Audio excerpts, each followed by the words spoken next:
everybody. Good evening. Live streaming. Come on in now.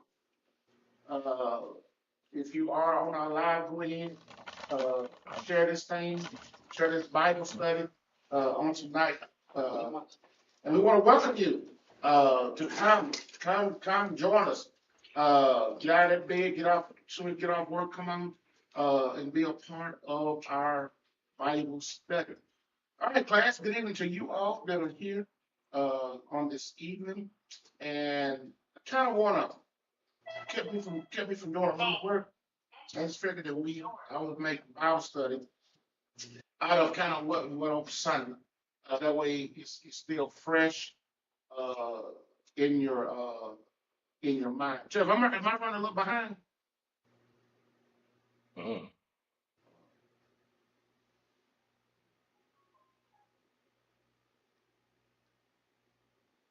Better check that out.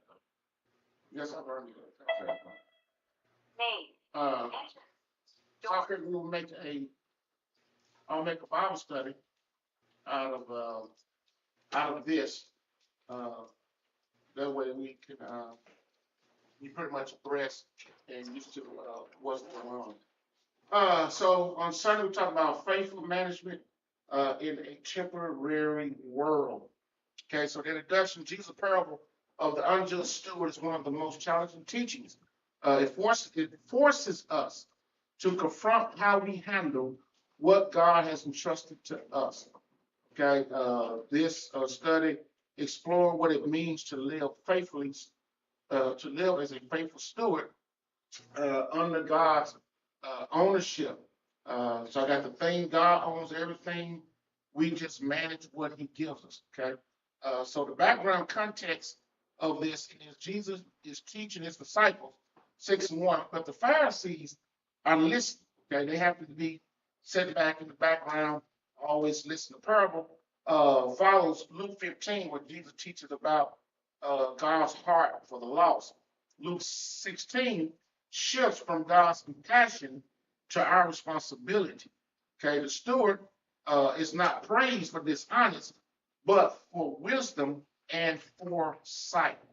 Okay, so I got here key themes: God as owner, stewardship, wisdom, foresight, faithfulness in small things, choosing your master, and then eternal priorities. Okay, so we're gonna do got some questions for you all in a minute. So God is the owner. Y'all agree with that? Yes. Okay, so we agree that God is the owner. Jesus introduces a steward who is mismanaging his master's possession. The master demands an account. So we learned on Sunday that he was accused. Okay, the text says that he was accused of mishandling the money. So we don't know if he really was mismanaging the money or he wasn't managing the money, but the Bible says he was accused. Okay, and so we already know that you can easily be accused. Okay, so what does this teach us about God's ownership? What area of your life do you tend to treat as his own? Uh, treat if you own them. How does accountability shape the way you live? Okay, so first question I got: what does this teach us about God's ownership? So what does this text teach us about God's ownership?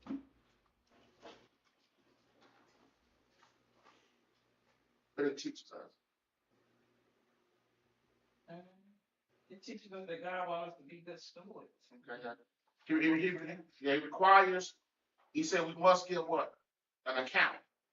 Okay, we must give an account. We must give an account. Let's give it a count. Gotta give an account. All right. So what area of your life do you tend to treat as if you own it? So what's in your life that you treat that you own? Yeah, we know God is in control, but we still seem to take the reign and try to treat it like it belongs to you. But I guess you call it man trying to manage or whatever. But at the end of the day, you know God's in control, but you treat it, you know. So what you say is what you say? So you saying so what what particular area in your life you say, you treat it like I own this? Your house, your car, your money, right? Pretty much everything. We feel like we own it, right? Okay, so it's kind of like you want us to when we saying that what we find out that's not true, is it? Okay, we don't own anything. You know, when you doing your application, somebody say, do you own or rent? Okay, you going to own, but we don't own anything. Okay, technically, in this world, saints, we don't own nothing. Naked we came, and what? Naked we're gonna leave. Okay, we came in here empty-handed. We're gonna leave empty-handed. So that really shows us that everything we have accumulated up to this part of our life, we're just a steward. Okay, we're just handling it. We're just taking care of it until Jesus kicks us out or say, come give an account. Okay. Do anyone want to take a jab through? How does accountability shape the way you live? So how do accountability? Now you're being accountable. Now you're being accounted for. You got to, now since you know you don't own nothing, now you got to, how does accountability? So now, man, I got some accountability here. Well, I say too, though, right there is that you won't be wasteful with it. Right. In a sense, you'll just be you'll tend to it a little bit more better. Right. It's just like someone rent your car. You ride somebody's car, you're gonna make sure you take care of that until you have to bring that car back to them, so it be back in the same state that it was in. And that's good. Accountability. So once you realize, oh man, I got to give an account to to this. God is watching. So anybody else want to take a jab, Travis? Dig. Anybody else? What are you thinking on this? We've always fussy because I'm always washing and cleaning up my car and all that. And he said, treat it like it's a God. And I said, no, the Lord provided it to me, and so I'm taking care of Take it. care of it. Yes, Yeah. so that's all it is. The thought of having to leave this world and leave it doesn't bother me. Mm-hmm. I said, but why? I'm here. I'm taking care I'm of grateful that he gave it to me, so I take care of it. it. Amen. So, And that's true. Black folk think it ain't that it's a God or you're worshiping it. You just say, I'm going to be a good steward over it because what God gave it to me. So that's basically all it is. And that's that, that reflects a lot. So verse 3 and 4, honest self-reflect. The steward evaluates himself honestly and begins planning. So we started on Sunday. He evaluates it. He begins planning. So why is self-reflection important in spiritual growth? Everybody got answers to one. Why is self-reflection important for spiritual growth? You got to begin to see yourself. Where you at? Yes. Hallelujah. You have to, when you have something, Misha? I'm pretty much. Right. You Start have with to, you first. yeah, you have to have a self-reflection. You got to look back in your life. Somewhere on this journey, you got to look back and say, am I growing? Or am I growing spiritually? Or am I just spinning my wheels? I don't know about you, but I always want to look at it like, man, am I growing? I don't want to stay stagnant. I don't want to stay right here. I don't want to stay as a babe. Paul said when I was a babe, well, I was a child rather, he said what? I spake like a child, I act like a child. But when I came an adult, I put spiritual things away. And the Bible tells us that we should be growing in grace. Everyone say growing. Growing. And I just believe through the whole universal church, we just don't stop growing. We feel like we got a couple Bible verses and we know enough about God, and that's it. I don't need nothing else. I don't got to go to Bible study. I don't got to go to BTU. I don't got to go to discipleship training. I don't got to go and do this. I may want to get a degree now. I don't need this no more. Okay? That's like saying, oh, I ate yesterday. I ain't going to eat no more. You still eat, don't you? Okay? Okay, so what wake-up calls has God used in your life? Anybody? What wake up call? That maybe you thought about something you almost lost. God spared it. You know, ooh, hit a wake up call. That was, you know, Say, younger, with your finances, you know, you just back then you just thought that you can do what you want to do when you want to do. You didn't care about your credit, and then, as you get older, when God, you be like, God, if you bring me out, you bring me out. And so, when God's bound to bring you out and give you another chance, it's like a wake up call. Like, I won't do that anymore because I learned something. I learned that, it was, it's a wake up call that, that now I know if I mismanage, then I'm going to be in this mess, right. and may not get out again. So, you learn to be more careful. You learn to depend on God and try to manage what He has given you. And now, Sister Jackie got on this. She said, also, if God asks you for it, you will give it freely. Okay. So I think that was she answered the first part of the question we was talking about. God asks you for it, you're gonna give it up because you realize it's His. Mhm. You know what I'm saying? But when you try to hold on to it tightly, like ooh, like it's yours, then that's where, and God not gonna compete with you and battle with you with that. Okay.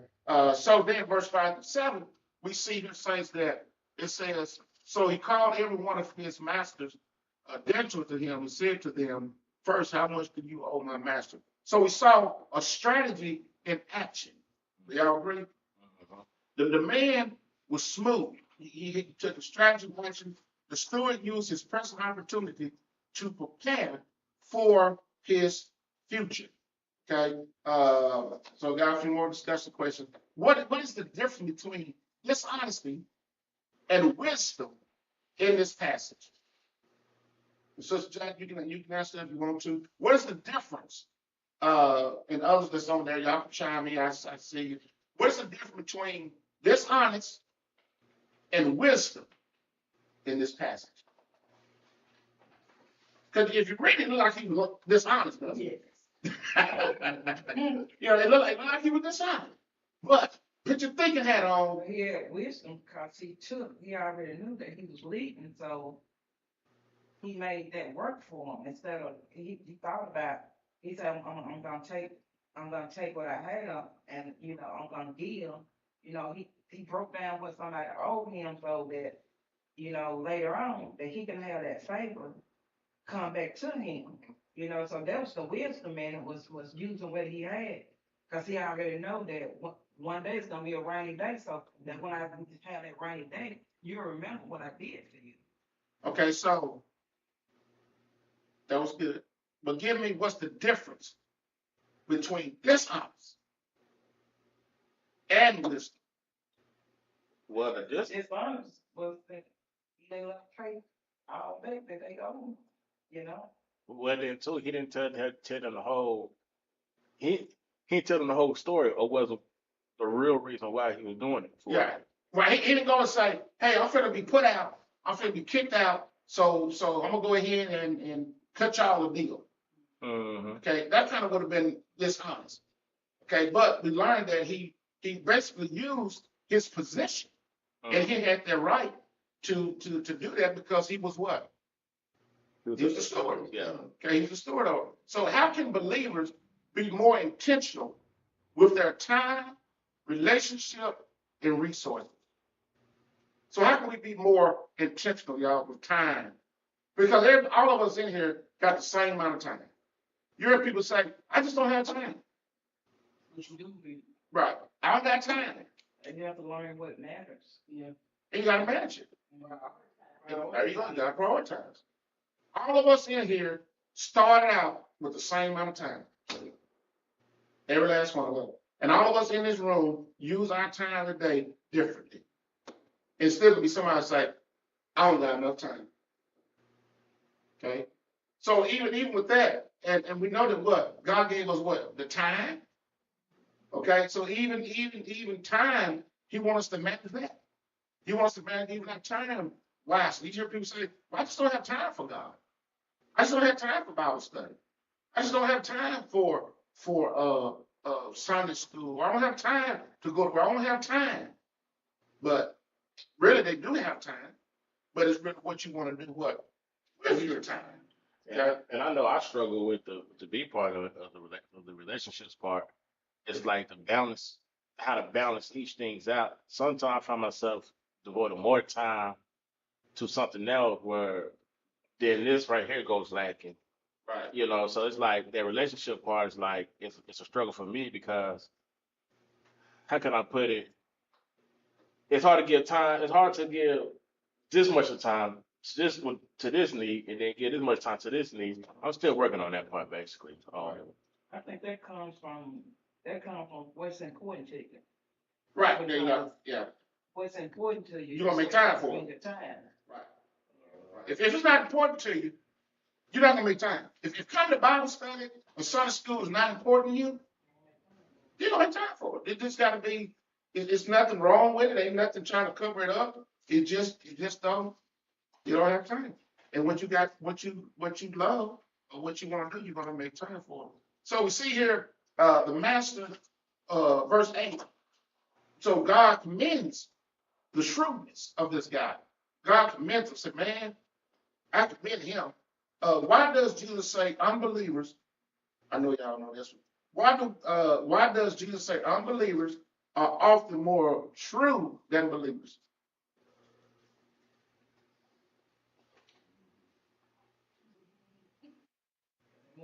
And you go right here, he says, verse 8. So the master commended the unjust steward because he had dealt shrewdly. For the sons of this world are more shrewd in their generation than the sons of light. So why did Jesus say the unbelievers? They're more shrewd than believers.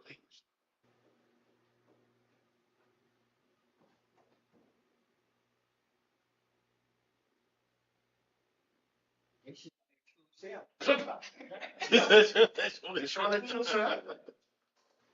They they they they uh they take care of each other. They take They're more wise. they're more they're more wise. They're more they just take care of themselves. But believers, we live sometimes though, and we're supposed to know better. Technically we're supposed to know better uh, uh, than the unbeliever. The unbeliever we should live as though we know we're pilgrims. We should live to know that we're just pilgrims, passing by, right? We know that we don't here to stay, and all of that. But we live like they do. I'm gonna be here a long time. Well, I'm gonna do this, I'm gonna do that. And so, what does wise intentional living look like for a Christian? So, what would you say? What does wise intentional living look like for a Christian? Or what you think? I should have put what you think as well. So, what do you think intentional living look like for a Christian? Being conservative. But how? having faith, the Lord will take care of it. Yeah. Yeah. The intentional living is that we live in such a way that we're in the world, we enjoy the world, but we always got our mind on we got heaven in view. You know what I'm saying? You still do things, you still buy, you still spend, you still do the things you want to do, but heaven is your view. You know what I'm saying? Is that heaven is your view. It's like, especially seems like to me it's always the older people. They always, be like, uh, uh, you know, I ain't gonna leave here alone, or, they have a whole different perspective of life. Okay. So when we live intentionally, we live as though everything belongs to God. We live as though we're just stewards, just watching over these things, and we know at any time we can be booted out. Okay. it's kind of like if you was renting someone's home and you know you rent, and we all really basically rented, but you know what I'm saying. If you're renting someone's home, are you just gonna go in their home and just go in there and do everything like you there staying? You know, but you know, y'all know. I mean, seriously, would you do that? No. No, you wouldn't. You wouldn't go and knock down the walls and do all that like it's your house and I'm here to stay. You said what? I'm borrowing this. Okay. So verse 9, use earthly resources for eternal purpose. Money is temporary, but eternity is what? It's not. Money is what? Temporary. Temporary. So I got some money right here. Last time maybe y'all can see that. Some money right here. Right. A lot of money in it. Mhm. What can we do with this? Give it to me for My lunch. Huh? Vacation, Yeah. gas, food. Come on. What y'all doing? A car, clothes, Louis Vuitton, uh, 304. 304. Hey, whatever you want to do. Hey, We, hey, happy hour. Yeah. Right there, right? we, Huh? With reefer. the reefer. Hey, I can call out what they're saying. Last thing y'all wait. What can y'all do with this money? What can you do with it? We already said that. Alcohol, said that too. We can party. Just about anything we want to do. But okay, how much of this you have is temporal. I don't care how much of it that we possess. And I don't think Lord trying to show, we break our neck. This right here. We hustle all day long trying to get this right here. We scheme people trying to get all this right. We turn out our integrity to get this right here. We rip off church. We rip off Christians. We rip off believers. We just come on. Am I right? The stuff, man, that we do just to get this. And Jesus calls it what? Unrighteous. Unrighteous Man. man.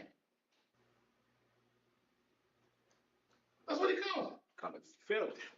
He said it's right here. It's unrighteous. And just think about it, y'all. People have salvaged their relationship with Jesus for this. Because this right here requires what? Loyalty. To keep getting this, what you got to do? Gotta keep plugging in. Because it's going to run out, right? Once you did this, it's going to run out. You got to keep on going. You got to keep on hustling. You got to keep on doing what you can do just to get this. And I'm not saying, and the Lord knows that we need this.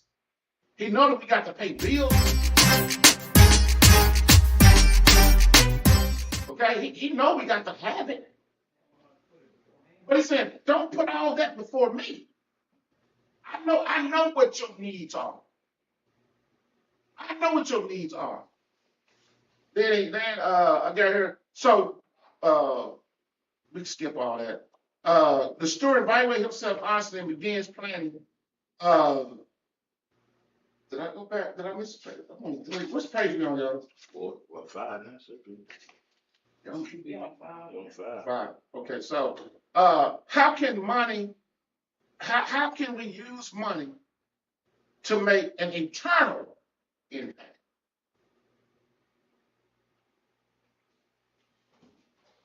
Well, here goes some to, no Get mission. the word out. The ministry. Yeah, here goes some for ministry, there's that. Here's some for, the battered women's shelter. Uh, here goes some for, y'all help me. Here goes some, yeah, here's some for the homeless. Here's some for, School. here goes some for the unfortunate, underprivileged children. You know, all that, we can use it for more than just Church. drinks, parties, and all of that. And that's what you're trying to say, that we take ours and we use it for an eternal impact. Okay, that's all I tell them. It ain't nothing wrong with this. Okay, this ain't evil. Okay, so don't know about tell you, I ain't simply saying this is evil. This is not evil at all. Okay, he said for the what? The love of this. Is when you love this. Is when you do all you can for this. That's what he said. I have a problem. Okay, so what does it mean to invest in people rather than possessing? You know, their college tuition, give to, you know, uh, scholarship funds, stuff like that we can give. You know, and even now that you still gotta be careful because now you got scammers. They'll call you and say you want to get this. You just gotta be careful of all the scammers because they do play on our emotions and stuff because they know that's what believers be commanded to give. And I don't care what's something is good. Somebody always gonna try to manipulate it and turn it into evil. Okay. So verse 10, 12, faithfulness in small things. So Jesus talks about that. Remember, talk about he who was what? Unfaithful. In little will be what? Unfaithful in much. Okay. So why does God test us with small responsibilities? Trouble like that devil kissing my coming to rob. All right, like Okay. So why did God test us? The small responsibilities. See, you can get gonna pay at the small, but you can get something big. Yeah. Yeah. Yeah. So I'm gonna test you in a little small thing and see if you faithful in that. Then we get mad at God when we don't get promoted. We get mad at God when we overlook, don't we? And you know you ain't been faithful in nothing. And then if you overlook for stuff, well, man, don't we do that? If you know you ain't been faithful at work, you ain't been showing up on time, you clock out, you come in late, you clock out early. And then you don't get promoted, you pretty much what? You're mad, right? So what small things has God placed in your life right now? If anybody want to answer that, you don't got to. Let's skip it. How does faithfulness prepare us for greater kingdom work?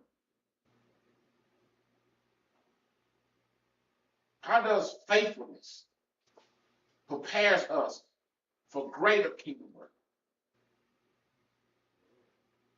Because basically, if you're faithful in that small thing, Jesus said, "He who is faithful in the least will also be faithful in much." Read number 10 for them.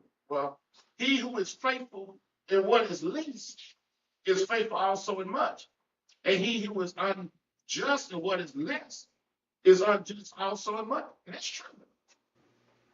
So if God looked to see I'm faithful in a little thing, he said, well, now I can trust you with what?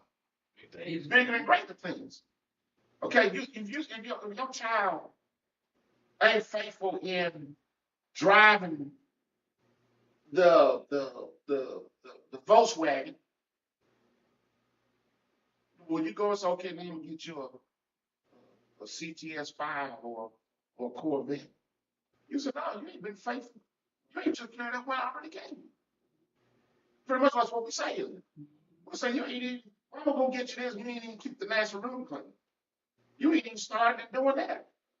You ain't started. And so, same way with God, God looks at us and see how faithful we are in those things that are small. Okay. So, verse 13, Jesus come now, he says, now you got a choice. Okay, everyone say you got a choice. Yeah, He sure. said, you got a choice. He said, now you got a choice. You can't serve God and this. So we know the word of God is infallible, so we use the Bible as God. Right here. Can't serve both of these. Can't serve it. He said you can't serve God and what? Money. Do y'all think God missed that? Do y'all think God was a little bit off when he said that? Because I think a lot of people really think they can.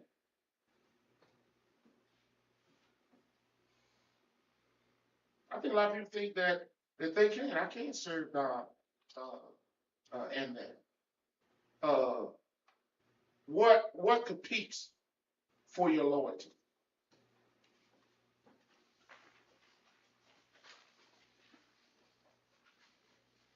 What competes?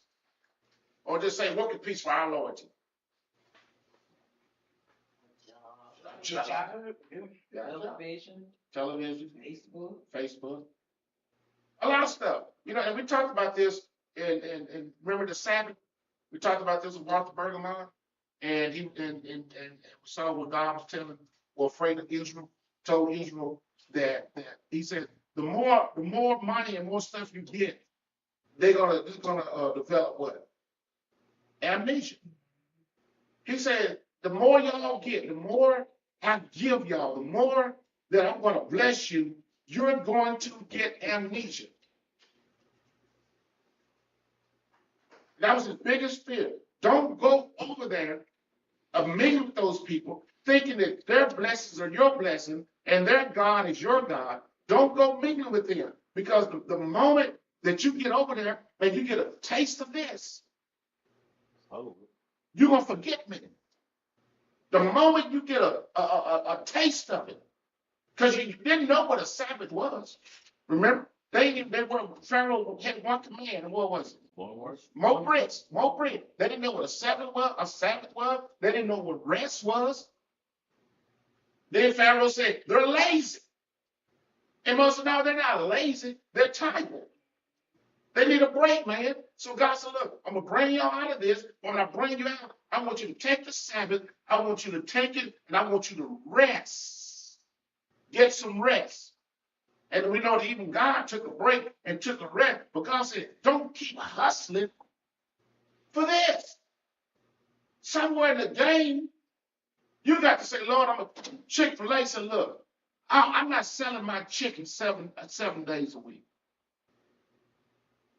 She said, I'm not doing it. I'm not going to do it. I'm shutting down on Sunday. So those who work for me that are believers could have what? A day of rest. And whatever chicken I can't sell Monday through Saturday ain't going to get sold. And those bags grammar is not going to get sold. But yeah, but they don't shut down Sunday. Sure is saying, I give you Monday, Tuesday, Wednesday, Thursday, Friday, Saturday. You can have it. But come Sunday, we shut down. Yeah.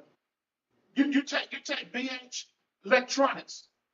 They true story. They wrote BH Electronics, who was one of the top-notch electronic places it is that sell electronics.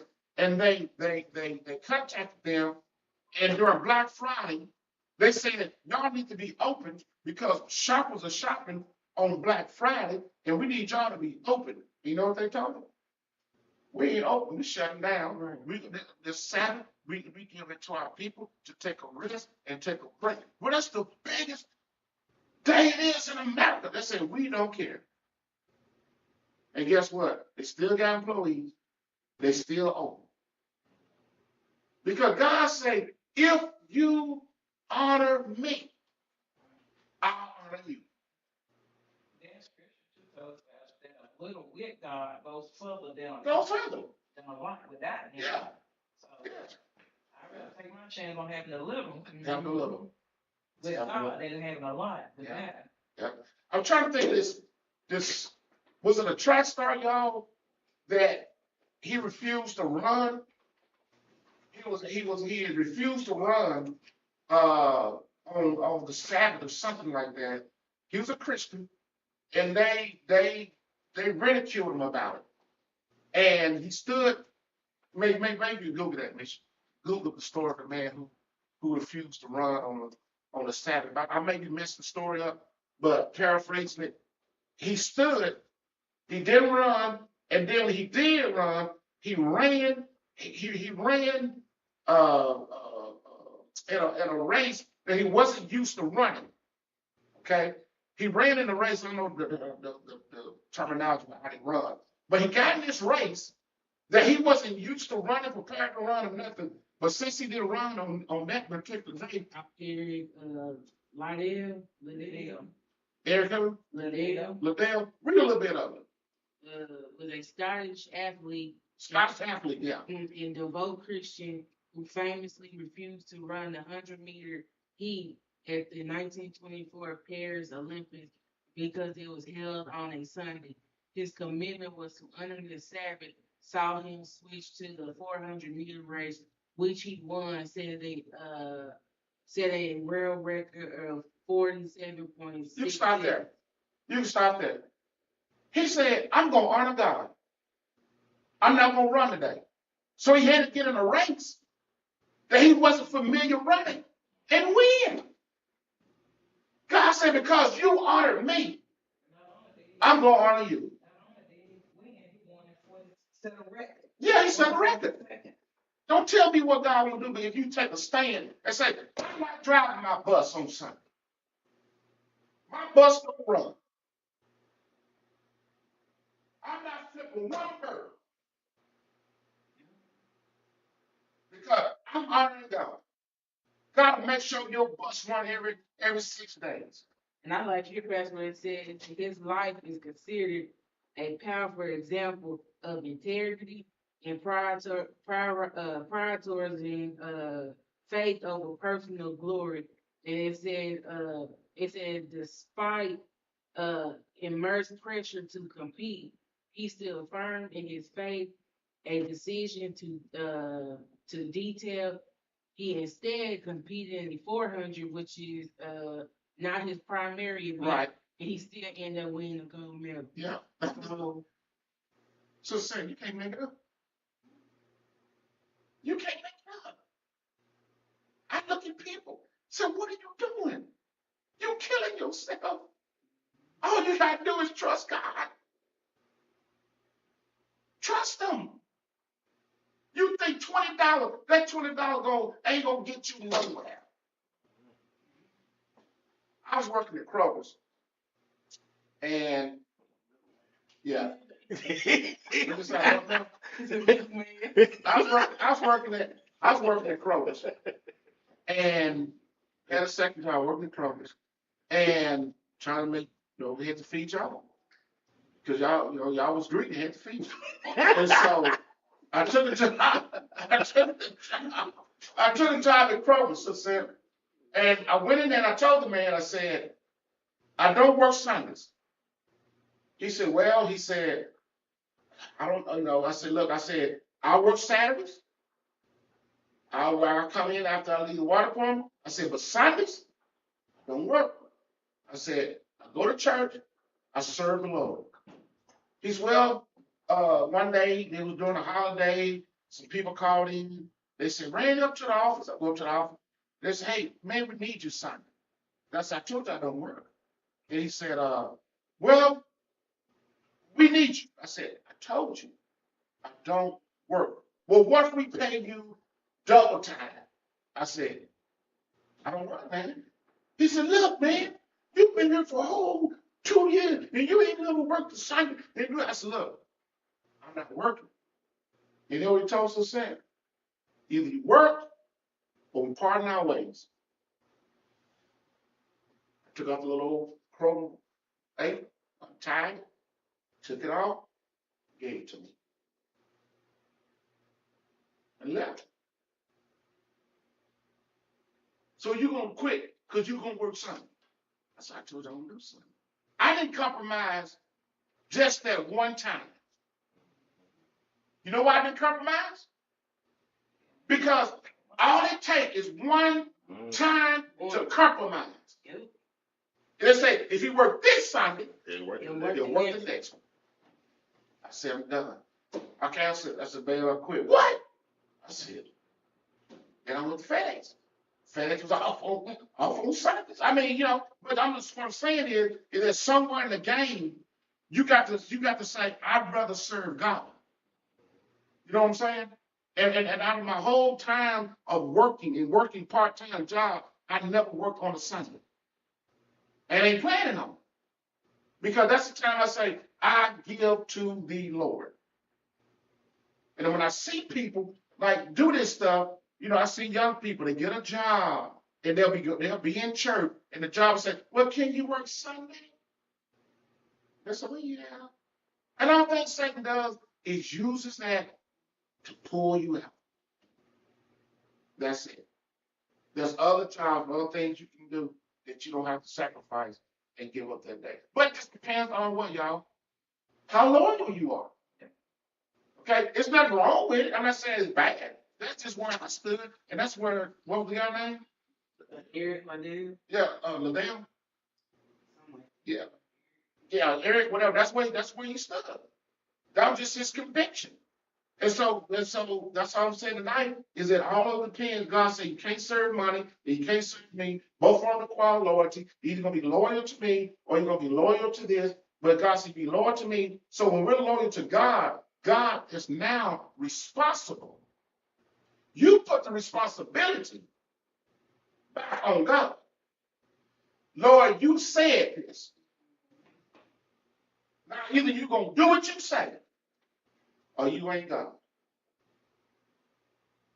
I feel something creeping up on me.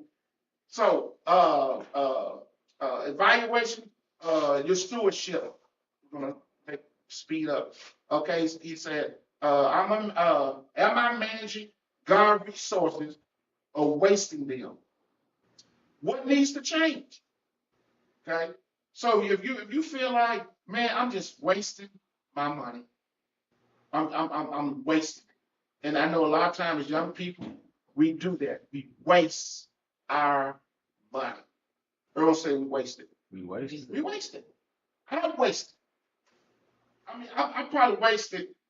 I had an Escort GT in the late '90s, little over 20 back then. That was a lot of money. But I had more rims and speakers that cost more than the car did. Waste. Waste. Designer shoes. Penny loafers. I didn't put pennies in my shoes. I put quarters in my shoes.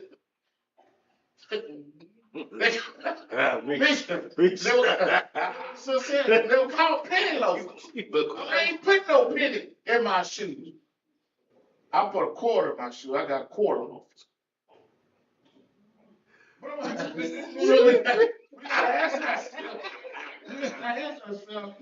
It's somewhere in life. You know, and most of us are here.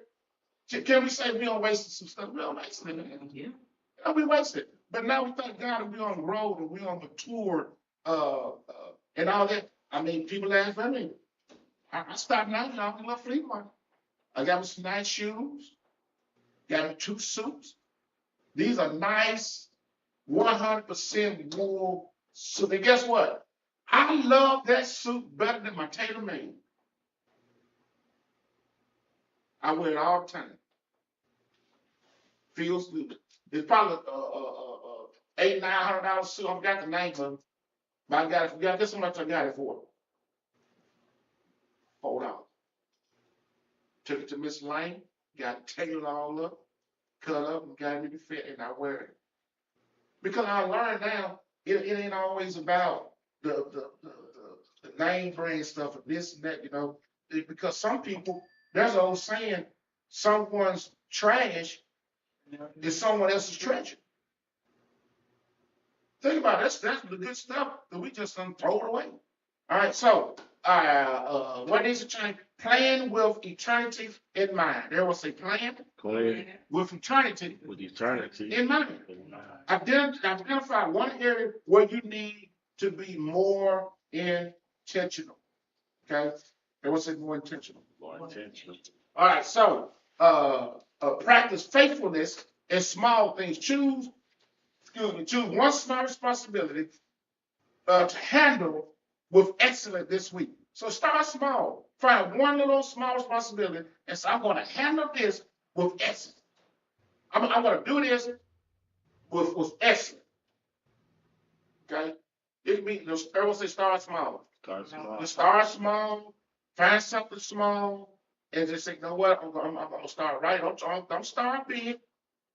Because you got to start small. And say, I'm going to be faithful and I'm going to handle this with excellence and I'm going to handle it to the best of my ability. And then as you've been faithful in that, watch how God will start to evolve and to evolve you and elevate you once you've been faithful in that which is small. Okay? That's what his word says. Okay? I'm not telling you this. He said, if you're faithful in that is little, then I'll make you faithful in that is much. But you got to show God that I'm going to be faithful in this little. And then God said, you're faithful in this little, I'll make sure what? You're faithful in much. And I got to make haste here. David was a shepherd. He had how many sheep? 2. According to his brother. I don't know how many he had. But his brother said, when he came up there to fight, so what are you doing up here? Why are you not down there handling your few little old sheep? See, that's sarcasm. When folks want to downplay you, when folks want to throw a pretty shade, they'll say, how you doing in your little house? You been doing good with your little job? I like your little wedding ring. Talk to somebody. Cute little car. Yeah, cute little car. Yeah. That's how they do it. They being funny. And so they told David, why you have your 2 little old sheep? Why you down there handling them 2 little old sheep that you got? That's all you got. But David was faithful. 2 sheep. Maxwell. Mark Phillips out here. God was watching his faithfulness with the 2. He didn't complain about the 2. When the bear came to even take 1, he killed the bear. And then when the lion came to try to take his 2, he what? He killed the lion. He said, I don't got but 2, and I beat John Brown if you take them 2. I'll fight for them. I'm going to stay faithful. And God was watching them, y'all. And then the prophet shows up, and the prophet goes to his dad's house. Was it Jesse? Goes to his house and said, go down there. I got a king that I'm going to raise up. Go down there and get him. He said, God said, you get down there, don't look at their appearance. He said, because I don't see as man see. Don't be deceived because they stand tall and broad-shouldered and speak elegant. Don't be deceived by that. I'm going to show you the one I want. He go, y'all, he got the oil, and he go, and all his sons come out. He pour oil on them, then the oil come out, and then he said, do you got any more sons? He said, oh, It's old. I forgot. About the little nasty, dirty, ruddy with freckles. I forgot about them. How do you think that feels? See, when man forgets you, God said, I ain't forgot you. Because God said, I'm looking at your faithfulness, and that's all he rewards. Is faithfulness. He don't reward your attendance. He don't award your accolades. He don't award because your doctorate and PhD degree. He said, I reward your faithfulness. That's why you don't got nothing. Most people don't got nothing because they ain't been faithful in what God done gave. Then he said, go down there and get him. And here he come running, y'all. Flash flowers behind him. And little roll. Can't y'all see him? Hair all dirty and sheep hair all over his clothes. And he running down. Yes, Father. And the king poured the oil and it fell on. And the Lord said, that's the one. The one. Beautiful story. Beautiful. Even as David evolved and came to adolescence, he didn't instantly become king. So was the oil poured. He didn't instantly become king. David made some mistakes. David made some bad decisions. But he knew how to come back to God. Mm-hmm. See, in life, we're going to make some mistakes. We're going to make some bad decisions. We're going to do some bad things we shouldn't have done. But we got to know how to come back to God. Woo! And God said this about it, y'all. We're going to go home. David is a man. And I looked that up and that bothered me. I said, Lord, what do you mean, David? Out of all the stuff David done, and you said David is a man after your own home. He said, Maxwell, he said, David's heart was bent towards me.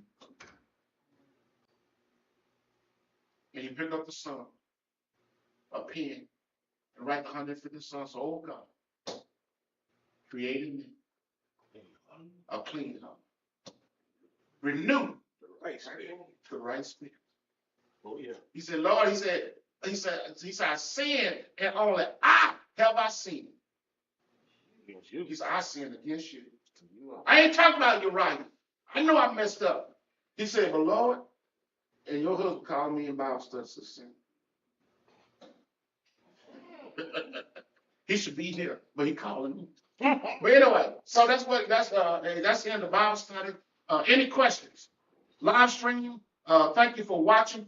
We pray and hope something was said. But before we go out, I want you to remember live stream. God rewards faithfulness. All right. Be blessed, Pastor. Love you. I'd love to see you Sunday. Come on down here. Be a part of our worship. Join with us. And the third Sunday in May is coming up. We're having our 141 church anniversary and our dedication.